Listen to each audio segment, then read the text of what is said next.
দেখো আমরা পরের প্রশ্নে চলে এসেছি। বলা হচ্ছে কি, কোনো সংখ্যার 60% সমান সমান 30 হলে সংখ্যাটি কত? তাহলে কোনো একটি সংখ্যা তার 60% যদি হয় সেটা হচ্ছে 30। তাহলে সংখ্যাটা কত? কিভাবে করব? যদি সংখ্যাটাকে আমরা x ধরে নিই, তাহলে কি হবে? সংখ্যা এর বলেছে, সংখ্যার। একটু আগে কি বললাম? এর মানে হচ্ছে গুণ।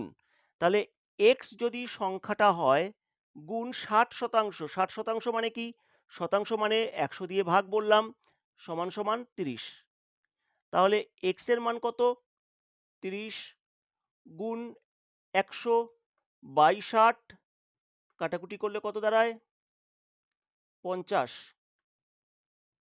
দেখো কত সোজা! এই অঙ্কগুলো কতটাই সোজা!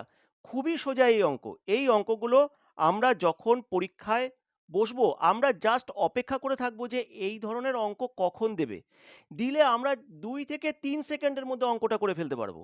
আর ২ থেকে ৩ সেকেন্ডের মধ্যে এই অঙ্কগুলো যদি আমরা করে ফেলি, তাহলে অন্যান্য অঙ্কের জন্যই হোক বা অন্য কোনো ট্রিকি কোয়েশ্চেনের জন্যই হোক, আমরা কিন্তু বেশ খানিকটা সময় বাঁচিয়ে ফেলতে পারবো। এই ধরনের অঙ্কগুলো তোমরা যত বাড়িতে প্র্যাকটিস করবে তত কিন্তু তোমরা এগিয়ে থাকবে অন্যদের থেকে। চলো আমরা আবার পরের অঙ্কে যাচ্ছি।